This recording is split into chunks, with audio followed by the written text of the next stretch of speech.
Shalom, shalom à toutes et à tous dans le nom de notre Seigneur Jésus-Christ. C'est encore une autre grande joie pour moi, ce moment particulier, de partager avec le corps de Christ des révélations qui vont participer à la manifestation de la gloire de Dieu dans ces derniers temps. Connectons-nous au Saint-Esprit. Saint-Esprit, tu es le détenteur de tous les secrets de l'univers. Et nous le savons bien, c'est pourquoi toujours nous sommes tendus vers toi pour recevoir de ta part ces révélations et manifester la gloire de notre Seigneur. Assiste-nous, inspire-nous, révèle des secrets, en ce moment particulier, au nom de Jésus-Christ. Amen. Nous sommes en train d'explorer un thème très important qui est ta présence. Et nous l'avons déjà dit que tout esprit a une présence. Et nous sommes allés jusqu'au point où on a exploré les composants de cette présence. Et nous avons dit, dans cette présence, il y a automatiquement certains esprits. Il y a des esprits qui doivent se loger dans cette présence. À part les esprits, il y a certaines personnes physiques comme ça que tu dois être capable de faire intervenir ou d'amener dans ta présence. Et nous avons dit aussi qu'il y a des codes. Et nous avons dit une présence sans code. C'est comme si tu avais établi Wi-Fi et tu n'as pas codé. Tout le monde peut avoir accès à ce Wi-Fi-là, l'utiliser. Donc pour protéger cette présence, pour pouvoir la rendre efficace, il va falloir la coder. Et beaucoup de personnes, beaucoup de chrétiens aujourd'hui ne comprennent pas ce mystère. Voilà la raison pour laquelle même les païens les utilisent. C'est pourquoi nous souffrons mais nous ne produisons pas les fruits. Nous travaillons comme des éléphants, nous moissonnons comme des fourmis. Alors, nous devons comprendre certaines choses et les appliquer pour être au top. Ces codes, c'est quoi? C'est ce qui réglemente cette présence-là. C'est l'ensemble des mystères que tu dois installer dans ta présence afin que les résultats que tu veux, que ce soit toi seul qui les provoque. Afin que tu puisses vraiment donner gloire au Seigneur Jésus-Christ. Alors aujourd'hui, nous allons explorer, étudier le premier code de ta présence. Ce code est très important et nous devons l'étudier, nous devons apprendre comment l'insérer dans notre présence pour pousser en avant notre mandat. Et je voudrais te parler de ce code qui est simple, mais très important. C'est le code de l'attraction. Le code de l'attraction. Dans Job 38, verset 33, la Bible dit: connais-tu les lois qui réglementent le ciel, qui gouvernent le ciel? Est-ce que tu peux réglementer leur pouvoir sur la terre? Ça veut dire que nous, enfants de Dieu, nous devons avoir une capacité pour télécharger les mystères qui se passent dans le ciel et les manifester sur la terre ici. C'est en cela qu'on va nous identifier à notre Père qui est dans les cieux. Alors, dans le ciel, ce code-là existe. Le code de l'attraction. Nous devons comprendre quelque chose. Dieu ne t'a pas créé pour poursuivre les choses, pour courir derrière les choses. Quand Dieu t'a créé, il t'a créé avec une certaine capacité d'être fixé quelque part et tu attires les choses vers toi. La preuve, ce n'est pas Adam qui poursuivait les animaux et les nommait. La Bible dit Dieu l'a installé dans un lieu fixe qu'on appelle Jardin d'Éden et il a provoqué que les animaux viennent. Qu'est-ce qui attirait les animaux vers Adam? Il y avait quelque chose qui était là-bas. Adam était le centre d'attraction de tout ce qui était dans l'univers. Comprenez bien, ce n'était pas Noé qui se promenait dans la brousse pour chercher les animaux femelles et mâles pour les faire rentrer dans l'arche. Quand tu lis bien, tu vas voir que c'était Dieu qui avait amené les animaux 2 à 2 auprès de Noé pour qu'il les fasse rentrer dans l'arche. Donc il y a une puissance d'attraction. Comment se fait-il que la Bible peut dire: lève-toi, sois éclairé, car ta lumière arrive, la gloire de l'Éternel se lève sur toi. Les nations vont marcher à tes rayons et les rois à la clarté de tes rayons. Qu'est-ce qui attire les rois?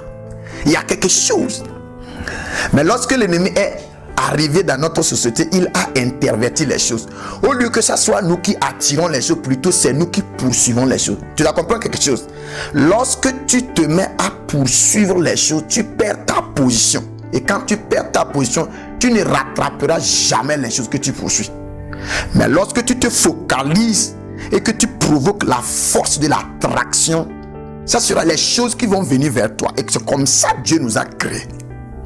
Il nous a créés avec une capacité d'attirer les choses vers nous. Il nous a créés avec une certaine dimension. Et lorsque nous manifestons cette dimension, le résultat c'est l'attraction. Au ciel, Dieu attire toutes choses. Et puisqu'il nous a créés à son image sur la terre, nous devons apprendre à attirer toutes choses. C'est naturel, c'est un comportement naturel pour les dieux d'attirer les choses. Voilà la raison pour laquelle quand certaines personnes arrivent, certaines dimensions sur la terre ici, tout le monde semble être attiré vers ces personnes-là. Pourquoi nous sommes attirés vers les riches? C'est parce qu'ils manifestent un certain degré de maîtrise des choses. Quand ils maîtrisent des domaines, nous voulons tout simplement être à côté d'eux parce qu'on se dit qu'on est en sécurité auprès d'eux. Et c'est ce que toi et moi nous sommes censés manifester dans ces derniers temps. Alors je voudrais te révéler quelques petits secrets. Comment installer ce code d'attraction? Tu dois comprendre de toutes les façons que tout ce dont tu as besoin dans ta vie pour réussir ton mandat, Dieu ne t'a pas créé à les poursuivre. Si tu poursuis l'argent, tu deviens esclave de l'argent. Si tu poursuis les gens, tu vas devenir leur esclave. Quand tu te mets à poursuivre une chose que Dieu a créée, tu perds ta divinité et tu ne commences pas à devenir esclave. Alors tu dois comprendre dans ces derniers temps que Dieu veut te focaliser quelque part et il te permet par révélation maintenant de déclencher ces codes-là qui vont attirer les choses vers toi. Désormais, c'est les nations et leurs trésors qui vont chercher à nous rencontrer. Dans Ésaïe chapitre 2 verset 2, il dit, il arrivera dans la suite des temps où la montagne de la maison de l'Éternel sera dressée au sommet de toutes les autres montagnes et le résultat, toutes les nations vont venir. C'est ce qui doit se manifester. L'église ne doit pas courir derrière les autorités, courir derrière certaines personnes pour les supplier de venir à Christ. Non, l'église doit se focaliser, manifester certaines dimensions de gloire et ça va les forcer à venir. C'est eux qui doivent nous supplier de leur donner place dans notre présence. Ce ne serait pas nous qui allons les supplier. C'est une erreur que les hommes de Dieu dans un pays aillent demander audience auprès de certaines autorités. Normalement, ce sont ces autorités qui doivent demander audience. C'est ce qui s'est passé dans le temps ancien. L'Ancien Testament, c'était les prophètes qui étaient recherchés. Ce n'était pas les prophètes qui cherchaient les rois ou les hommes riches, mais c'était les prophètes qui étaient recherchés. Et nous avons perdu ce privilège-là. Mais nous devons corriger ça parce que le temps est arrivé de manifester la gloire de Dieu. Alors, comment nous pouvons déclencher ce code d'attraction où nous sommes capables d'attirer les choses que nous voulons, les choses dont nous avons besoin pour pouvoir manifester la gloire de Dieu? Il y a 3 moyens que tu dois appliquer pour déclencher ce code d'attraction dans ta présence. Le tout premier moyen s'appelle l'honneur. Je voudrais que tu comprennes quelque chose. Tu attires tout ce que tu honores. Tu attires ce que tu honores. L'honneur, c'est quoi? C'est la récompense de la différence. Quand tu détectes la différence d'une personne et tu récompenses cette différence-là, la personne est obligée d'être attachée à toi. Je n'ai pas encore vu quelqu'un qui est anti-honneur. Même si c'est ton ennemi que tu choisis d'honorer, la personne se voit endettée de t'aider, endettée de t'écouter. L'honneur, il n'y a pas anti. L'honneur, tu attires quand tu honores. La deuxième chose, c'est l'amour. Tout ce que tu aimes, tu attires. Tu dois déclencher ce secret-là pour forcer certaines choses à venir vers toi. Tout ce que tu aimes, tu attires. Et le troisième secret, c'est un peu bizarre, mais tu dois comprendre que c'est ce qui aussi se passe parfois. Nous voyons certaines choses qui ne nous plaisent pas, mais c'est toujours avec nous. Tout ce que tu hais, tu attires. La haine est une force d'attraction. Tu ne repousses pas les choses que tu hais. Tu attires tout ce que tu hais. L'amour et la haine, c'est la même chose. Tout ce que tu hais, tu attires. Tout ce que tu aimes, tu attires. Alors tu vas me poser la question, ça va. Comment faire pour repousser les choses? Le seul secret pour repousser les choses, c'est la négligence. Tout ce que tu négliges, tu repousses ça. Quand tu négliges une chose, tu ne prêtes pas attention à une chose, tu repousses ça. Les choses ne se sentent pas à l'aise auprès des gens qui ne les considèrent pas. Tu dois déconsidérer Satan. Lui-même, il va plier bagage partir. Mais si tu le hais, il sera toujours avec toi.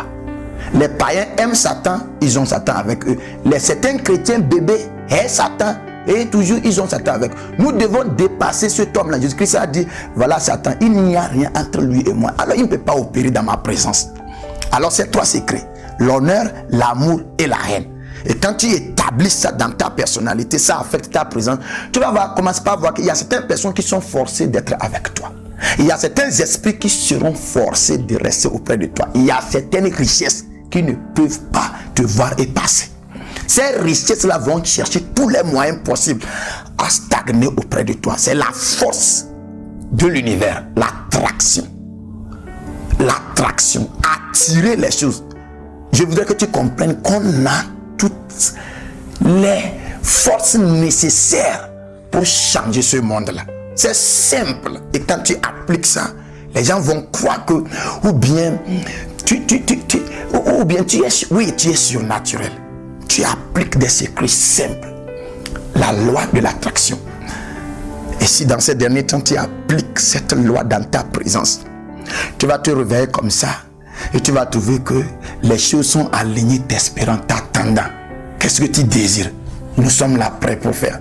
Il y a certaines personnes qui vont tout simplement te dire que je sens ça dans mon cœur de venir t'aider. Je sens ça, c'est comme quelque chose m'attire de venir. C'est la force de l'attraction.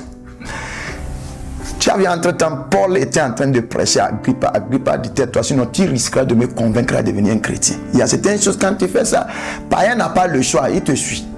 Il y a certaines manifestations, quand tu manifestes, l'or va quitter le sous-sol, sortir pour te visiter. On dit le diamant, tu n'as pas besoin d'aller creuser le diamant. Quand du fond du sol, le diamant t'entend, il se sent attiré. Il migre vers toi. Certaines richesses doivent venir. Qu'est-ce qui a attiré les corbeaux à venir auprès d'Élie? C'était quelque chose. Il faisait ça, ça attirait les corbeaux de venir le nourrir. Dans ces derniers temps, nous devons manifester cette gloire. Et je sais que lorsque tu vas appliquer cette loi d'attraction dans ta présence, tu seras à l'aise. Tu vas te reposer et seulement te concentrer sur le mandat que Dieu t'a donné. Dans ces derniers temps, c'est l'Église qui doit dominer. Et je suis sûr, rassuré, que ce code-là nous aidera à déclencher le mouvement. Je prie et je demande le Saint-Esprit. Bien sûr que c'est un code très simple, qu'il t'aide à comprendre l'implication de ce code-là dans ta vie, qui te permette de l'appliquer parce que c'est l'application qui est très nécessaire, qui te donne la force de maîtriser et de mettre ça en pratique afin que nous, l'Église, dans ces derniers temps, nous soyons devant et que le monde nous suive. Que le Saint-Esprit soit toujours avec nous au nom de Jésus-Christ. Shalom, tu es béni.